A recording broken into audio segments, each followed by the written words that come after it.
there's a scenario we put in the report, which isn't, I don't think, out of the realms of possibility in your sort of worst case scenario in terms of sort of global climate change shocks, where we could have a situation over the next 50 years where Europe's population grows, but Africa's population shrinks. And that's not a scenario that anyone really spends a lot of time thinking about. And then you go to some of the country examples and you look at those places that could become much more attractive places to live. I mentioned Canada earlier. It's plausible that in the course of our lifetime, the Canadian population doubles. Hello and welcome to Signals by AlphaSense, where we hear thoughtful insights from business leaders, investors, and experts. Hello and welcome. You're listening to Signals by AlphaSense, and I'm your host, Nick Mazing. Today, we welcome back James Pomeroy, global economist at HSBC out of the UK. Loyal listeners will recall that we did an episode with James back in February where he covered a number of macro themes, and one of them was demographics. And today we're going to take a deeper dive in demographics. Listeners can access James's research in AlphaSense, but also James is a frequent guest on HSBC's Macro Briefs podcast, and we're going to have the links in the show notes. James, welcome back. And can you tell us a bit more about you and the macro team at HSBC? Fantastic. Well, firstly, thank you very much for having me back. We had an enjoyable discussion last time, and hopefully this one's just as fun. So my job as a global economist at HSBC involves lots of different things. We have a team of economists based all over the world who look after our individual country forecasts. So they're real specialists in the region, usually where they're based or in the region where they're based. And they provide those forecasts. And my job as a global economist has sort of two hats. One is to take those views, collate them all together into one sort of coherent global view of the world. The second part of it is to come up with the sort of overarching both global view, but also some of the thematic views about the longer term trends driving the global economy. So that can be on a whole load of different topics in terms of a digital economy, in terms of urbanization trends, or as we'll discuss today, in terms of demographics, which is really at the heart of a lot of that thematic view that I think you have to be honest, spend much more time thinking about in the world today.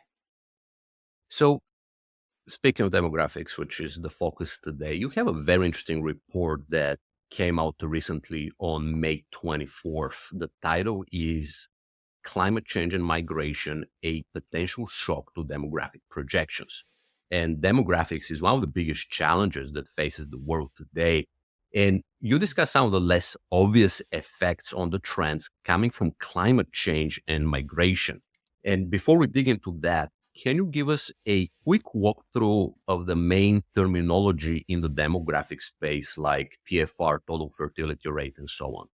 Yeah, of course. So when you think about demographics, there's loads of different things we need to consider. Firstly, you have population size, but it's not just the total population we care about. It's the working age population, it's the pensioner population, the child population, which is relatively straightforward when you think about what they are. But if you hear someone say the working age population, it typically means 16 to 64 years old or growth rate in that population. So if you've got a growing working age population, that's seen as good in terms of having more workers, more taxpayers, more consumers, all of those things.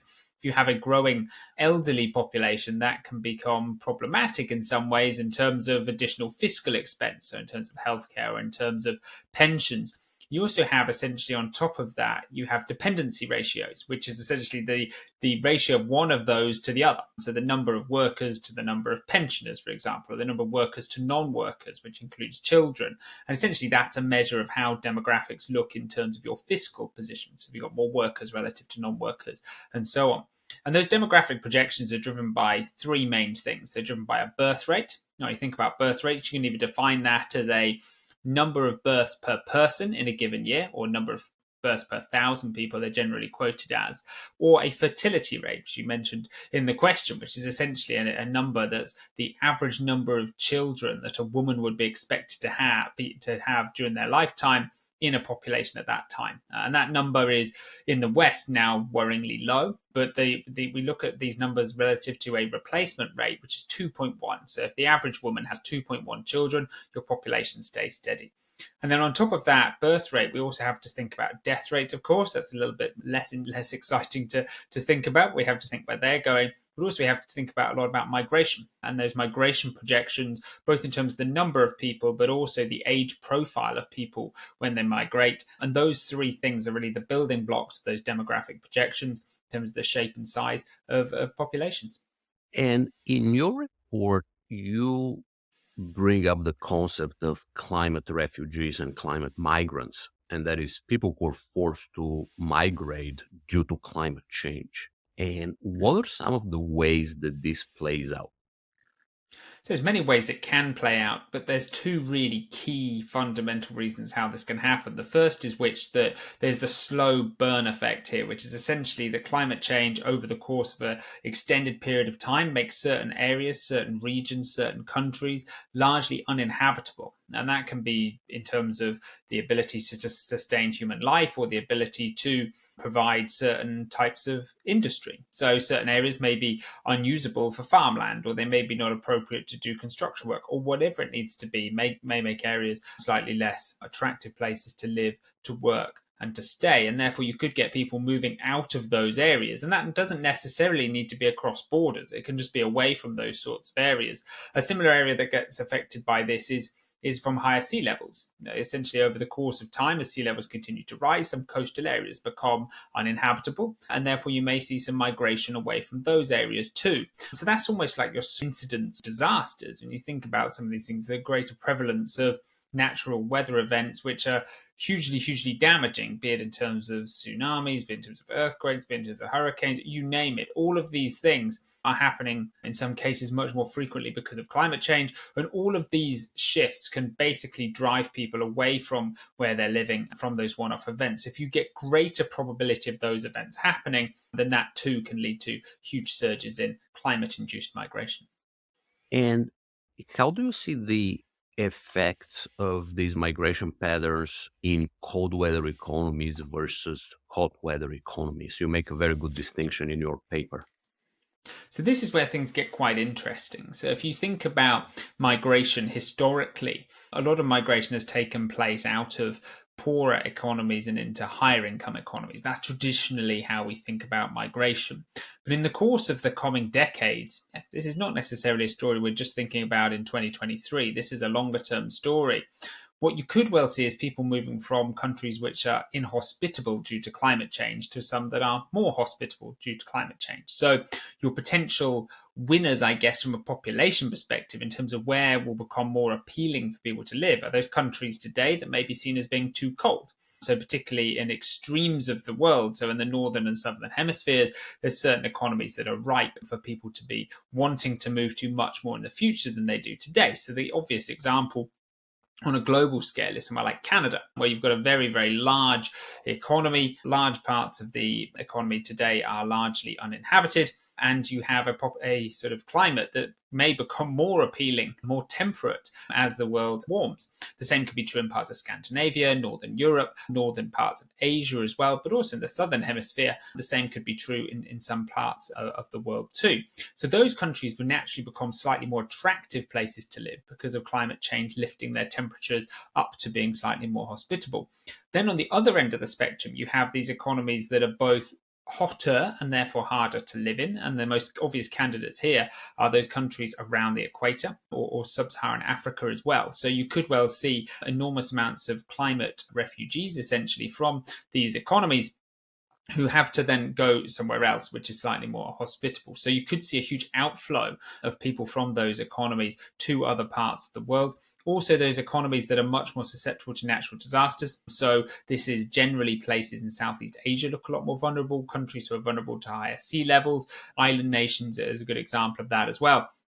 And so what you could then see is those economies seeing outflows of people. Now, the obvious sort of caveat to this is when we think about temperature and we think about migration, you can draw a nice sort of roughly neat scatter plot that shows sort of migration rates versus temperatures. But the countries we don't have that data for in a sort of a timely basis are the hottest economies in the world. So you have places like Saudi Arabia or some Middle Eastern states like the United Arab Emirates or Qatar, where you have very, very high migration levels, net inward migration, despite these being some of the hottest economies in the world. So just because economies are warm temperature-wise doesn't mean that they won't see inward migration. But what we're saying in the report is that over the course of time, climate change is likely to make more and more economies inhospitable for one reason or another, and we could see outflows of people relative to those people looking more towards those countries today that will become more hospitable in the future. Mm-hmm. So, bringing all of this together, how do you see the global demographic projections from the UN at the current level actually being affected by the factors that we just discussed?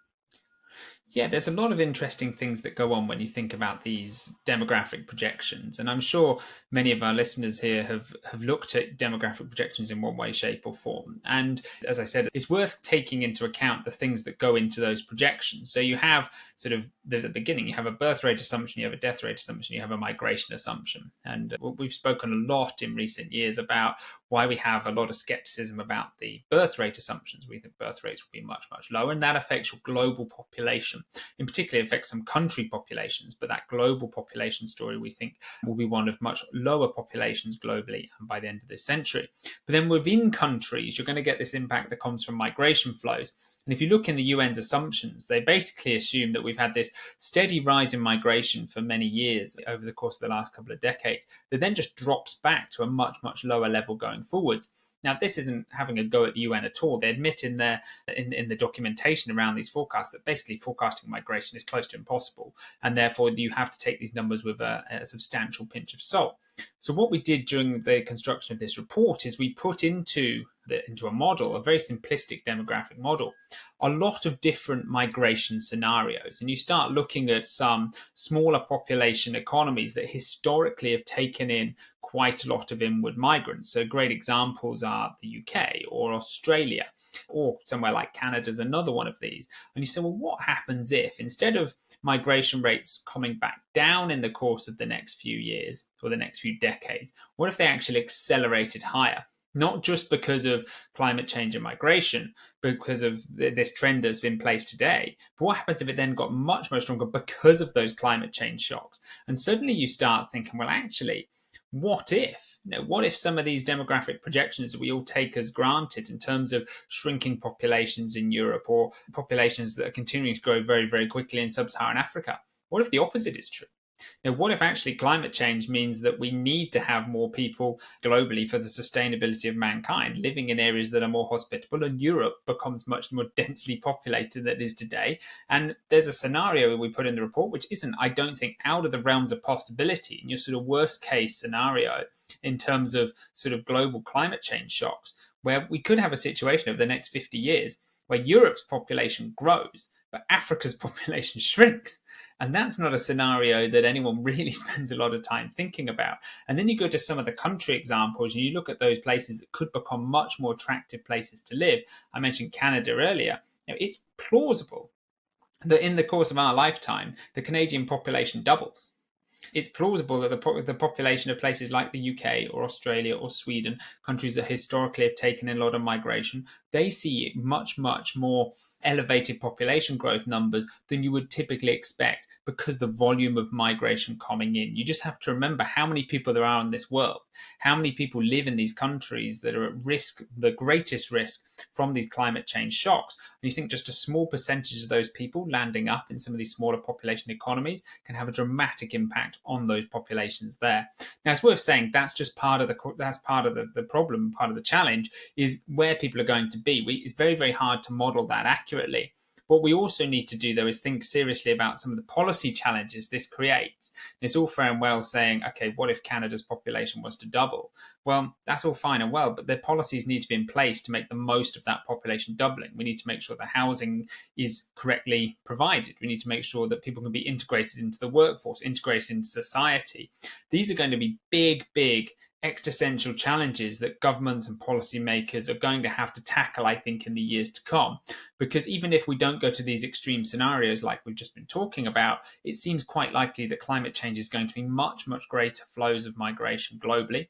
And when it does, it's going to be very, very important to make sure that those people who have been displaced are able to integrate well into the countries they are essentially forced to live in, or the parts of the world they're forced to live in. And that's going to require that investment in that housing infrastructure, getting people in the jobs market, language training, and all of those things that are so important. And if we can do that, then actually maybe things look slightly more positive than they might initially do on the first look. And we could help to correct some of the demographic imbalances we've got, particularly in the developed world. James, thank you for joining us today. Thank you very much. Today we spoke with James Pomeroy, global economist at HSBC. We discussed the trends in global demographics and the factors that influence them, specifically climate change. If you like what James discussed, you can listen to him and the rest of the HSBC research team on the Macro Brief by HSBC Global Research podcast on Apple, Spotify, or wherever you get podcasts from. We'll have the links in the show notes. This was another episode of Signals by AlphaSense. My name is Nick Mazing, and you can find us on all the major platforms. Thank you for watching or listening. Thank you for joining us.